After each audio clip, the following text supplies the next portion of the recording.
moi, je vais donc parler bien sûr de mon expérience, de mon parcours, comment je vois les choses, comment je travaille.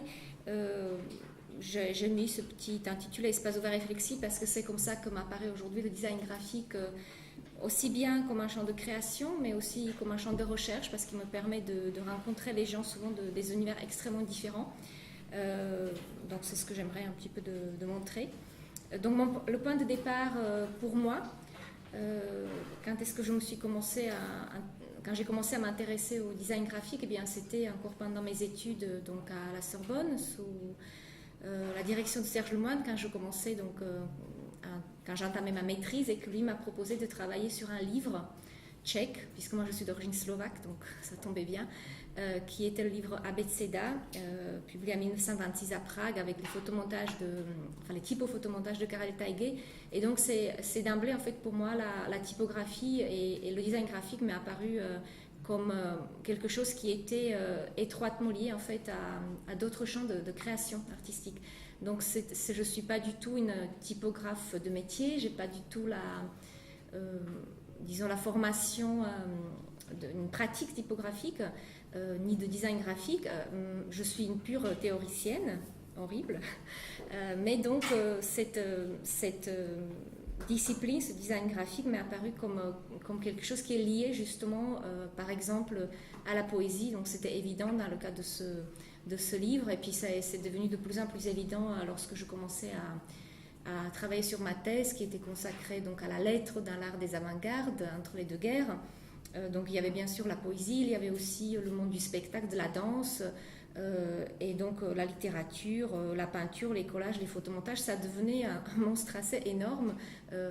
J'avais l'impression que c'est partout, hein, que les lettres, les designers graphiques, qui ne sont pas d'ailleurs designers graphiques au départ, parce que c'était des artistes qui venaient de tous les champs, bien qu'ils exerçaient leur talent absolument partout. Donc moi je m'intéressais justement à la signification de cette forme graphique dans les peintures, même dans l'architecture, enfin dans différents objets qui ne sont pas simplement des objets qui ont une fonction utilitaire au départ, mais qui sont plutôt pensés comme des images en réalité, hein, d'une expression parfois personnelle. Donc très rapidement je me suis aussi rendu compte en étudiant donc cette période des années 20 et 30 que finalement la typographie elle ne se cantonnait pas donc à ce moment précis où elle contribuait à faire naître la discipline design graphique et naître l'histoire du design graphique. Elle ne se cantonnait pas donc à son rôle de l'art mineur, mais qu'en fait elle infiltrait vraiment tout autre champ de création et qu'en même temps elle allait au-delà de tout ça et qu'elle se présentait comme un paradigme du langage. Donc autre travail justement que j'ai pu fournir un peu, c'était cette réflexion sur le rôle de la typographie moderniste dans l'élaboration de la langue universelle qui était une grande utopie des avant-gardes, et donc finalement une réflexion sur comment une lettre, comment une page imprimée aussi peut-elle fonctionner comme une image qui est productrice de l'avenir. Donc ça, ce sont si vous voulez, mes recherches du départ, dans lesquelles évidemment d'autres axes sont apparus.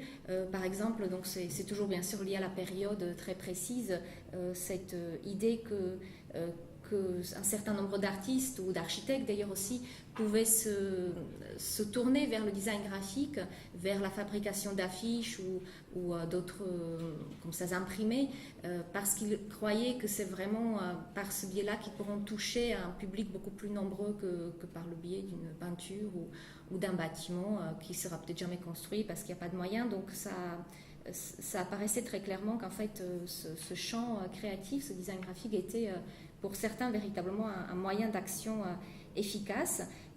Donc là, je peux citer par exemple Sándor Bortnyk, hein, qui trouvait vraiment que faire des affiches, c'est être socialement engagé. Hein, c'était une idée qui était exprimée par lui. Donc bien sûr, la dimension politique aussi dans ce travail était très importante, hein, parce qu'il y a un certain nombre aussi de créateurs qui utilisaient en fait leur talent ensuite au service de la propagande, parfois aussi sans le vouloir peut-être vraiment, mais parce qu'ils étaient obligés, ils n'avaient pas le choix. Donc je me suis tout compte fait retrouvée à étudier beaucoup d'objets assez variés. Donc au départ ça devait être un livre, puis ça devait être des peintures, et puis finalement c'était des emballages de biscuits ou même des bouts de tissu ou encore donc bien sûr des revues. Hein. Donc ici très bel exemple de l'URSS en construction des années 30. Et donc ces revues et ces magazines, je pense que maintenant c'est quelque chose qui a absolument admis, m'ont paru vraiment comme très important dans l'échange qui pouvait exister entre les artistes donc, à l'époque, hein, au moment où ils produisaient ces revues, mais aussi ça s'est montré bien sûr comme une mine d'informations absolument utile. Donc je dirais que sur ces questions méthodologiques, pour moi vraiment l'existence de toutes ces revues qui sont parfois cachées dans des archives improbables, hein, vraiment, c'est quelque chose de primordial. C'est là qu'on trouve des informations, parfois fragmentaires, mais en les croisant, justement, on en trouve de plus en plus. Et parfois même, et ça c'est un peu les dernières recherches que j'ai menées, c'est parfois aussi les magazines et les revues des années 60 qui peuvent donner des informations sur, par exemple, les noms de graphistes des années 20, parce que ces graphistes sont encore vivants à l'époque, donc ils peuvent a posteriori identifier certaines œuvres qui n'étaient pas forcément signées, souvent d'ailleurs qui n'étaient pas signées, dans les années 20 ou 30. Donc bien sûr dans ces revues on voit très bien aussi donc la page que je vous montre, que vous connaissez peut-être certains d'entre vous, de la revue hongroise Mass, elle est absolument emblématique parce qu'elle montre bien comment tous ces gens se connaissaient, comment ils communiquaient, comment les idées cheminaient d'un pays à l'autre. Et parfois on peut retrouver bien sûr des articles qui sont écrits dans une langue qu'on ne maîtrise pas, hein, et qui ensuite, par exemple le hongrois, parce que je ne parle pas le hongrois, mais qu'on retrouve ensuite en tchèque ou en allemand dans une autre revue. Et donc ça bien sûr ça fait bien avancer la recherche. Donc merci les revues, hein, ils ne m'entendent plus leurs créateurs, mais enfin quand même je les remercie. Donc ça c'est une source très importante. Et puis d'autres, bien sûr, ce sont par exemple c'est par exemple la correspondance. Donc ça c'est une expérience assez récente que j'ai. Je suis allée l'année dernière donc grâce à une bourse de Getty Foundation à Los Angeles, parce que j'allais étudier les lettres de Zdeněk Grossman, donc un architecte typographe tchèque qui me préoccupait pendant plusieurs années, dont les archives personnelles étaient complètement détruites pendant la Seconde Guerre mondiale, mais qui écrivait à plein d'autres personnes, et entre autres à Jan Tschichold. Et donc les archives de Tschichold existent, et cette partie de correspondance se trouve justement à Getty Research Library à Los Angeles. Et donc je suis partie étudier, voilà, c'est un parcours curieux, hein, c'est à étudier les écrits d'un tchèque en allemand à Los Angeles. Bon, le monde est petit. D'ailleurs, cette information elle m'a été donnée par Christopher Burr, que j'ai rencontré à Londres, donc pour brouiller encore plus les pistes. Donc on est vraiment dans quelque chose assez rhizomatique et dynamique et très très international. Et en étudiant bien sûr ces lettres qui étaient finalement très peu nombreuses, j'ai pu apprendre certaines choses utiles pour la compréhension notamment des chronologies dans la vie de Rossmann, mais également en fait je me suis rendu compte qu'il y avait toute une collection vraiment chez Tschichold de ces lettres qui venaient alors soit de Tchécoslovaquie mais aussi de partout ailleurs, et que même Tschichold collectionnait les lettres toutes vides juste parce qu'il s'intéressait à la définition d'un standard de lettres, en fait, de lettres de l'époque, avec une en-tête, et tout ça était très très fortement lié bien sûr au développement technologique de l'époque, et notamment à l'utilisation des machines à écrire.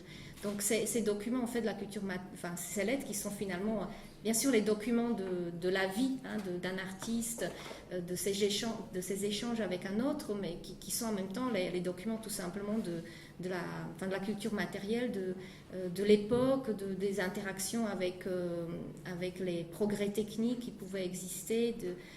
Donc tout ça c'était aussi très intéressant. Donc cette recherche, comme je vous l'ai dit, elle a pu être menée donc grâce à cette bourse qui existait, hein, qui existe toujours, qui donne la possibilité aux chercheurs, même indépendants, parce que c'est mon cas, de venir étudier les archives en fait, qui sont présentes donc à Los Angeles.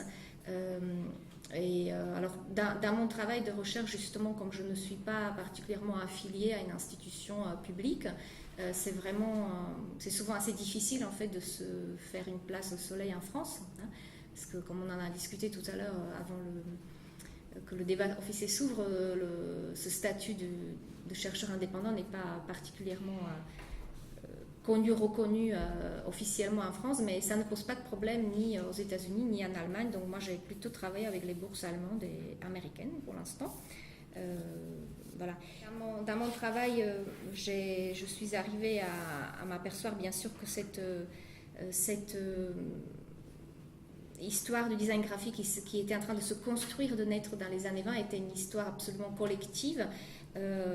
Que les artistes donc, se citaient, se paraphrasaient, et qu'ils arrivaient de ce fait-là aussi à créer une véritable comme ça, discipline qui pourrait être autonome parce qu'elle a sa propre histoire, mais qu'en même temps justement, et ça peut paraître un peu paradoxal, plus elle s'affirmait, plus elle paraissait complètement imprégnée d'autres champs de création. Et donc je me suis aussi intéressée à ces relations entre par exemple la typographie et l'architecture, et là tout dernièrement grâce justement à cette recherche qui est maintenant quasiment aboutie sur Zdeněk Grossman, puisqu'il va y avoir une exposition au mois de mai à Brno, en République tchèque, sur lui.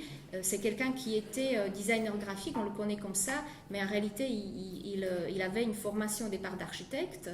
Il se disait architecte, il écrivait ce titre architecte devant son nom. Pourtant, il semblerait, les dernières informations sont telles qu'il n'a même pas eu de diplôme d'architecte, mais à travers cette création graphique, il remet en question même la création architecturale, parce que finalement il se dit architecte, il fait du design graphique. Donc ça m'amène maintenant à me poser les questions justement sur qu'est-ce que ça signifie être architecte, par exemple.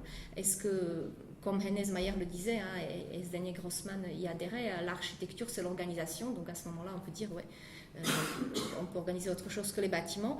Donc là vous avez le travail donc d'un côté c'est Jokleg, mais vous avez une double page de livres de Rossmann, et en bas en fait c'est une photographie de l'époque des années 30 qui montre l'aménagement de l'espace d'exposition dans le mémorial de Tomáš Baťa à Zlín, et donc les petites encadrés comme ça qu'il utilisait et qui reprennent en fait complètement les tics typographiques qu'il utilisait, disons, dans son travail, sont donc de Rossmann, et il montre des différentes photos et d'autres matériels de l'exposition. Donc finalement, quelles sont pour moi maintenant les perspectives? Donc j'aimerais sortir aussi un peu de ce monde des avant-gardes, parce que ça fait déjà une bonne dizaine d'années, voire plus, que j'y suis. Donc je m'intéresse aussi un petit peu à d'autres périodes. J'ai commencé à regarder de plus près un petit peu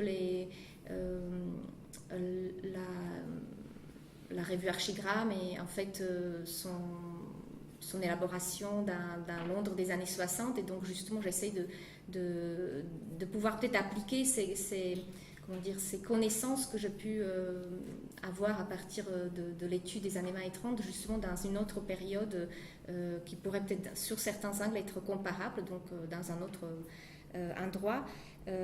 En tout cas, pour l'instant, je suis invitée très souvent dans les colloques qui sont alors parfois ciblés sur la typographie ou le design graphique, mais très souvent sont des colloques qui portent sur l'architecture ou la littérature ou la poésie. Donc en fait j'interviens dans des domaines très différents. C'est pour ça que j'ai l'impression que finalement c'est quelque chose qui me convient assez bien, enfin à moi personnellement. Je ne suis pas enfermée dans une case, mais je peux rencontrer les gens qui font tout à fait autre chose, qui ont d'autres préoccupations, et ça m'apporte toujours beaucoup d'enrichissement personnel dans mon travail de recherche, que de voir les gens qui sont dans d'autres univers. Donc ça, c'est cela que je dirais finalement en conclusion, puisqu'il faut conclure. Donc vous avez peut-être saisi aussi que bien sûr j'étais beaucoup impliquée dans cette recherche. Je m'intéressais beaucoup à l'Europe centrale, parce que j'ai les origines qui viennent de là. Donc aujourd'hui je suis justement sollicitée par mon pays natal, qui s'est entre-temps scindé en deux, mais enfin par les deux parties, pour donner des informations nouvelles, enfin porter un autre regard apparemment par rapport à ce qui se fait là-bas. Donc j'écris beaucoup maintenant pour la revue qui s'appelle Designum, qui est publiée par l'Institut slovaque, le Centre slovaque du design. Donc c'est une revue en fait officielle qui parle du design d'objets, du design graphique. Donc ça c'est depuis un an que j'écris pour eux beaucoup de choses, alors qu'ils ne sont pas forcément que des informations directes sur mes recherches, mais aussi justement j'ai pu écrire quelque chose sur le design graphique en France, et donc justement cette manifestation Graphisme 2014. Donc voilà, d'un coup, ce qui est assez curieux dans mon parcours, c'est que je suis partie de mon pays natal. C'est en France que j'ai commencé à m'y intéresser, et puis maintenant du coup j'y reviens, et donc j'ai un réseau plutôt qui est à l'est, même si j'habite tout à fait à l'ouest puisque j'habite à Brest. Voilà.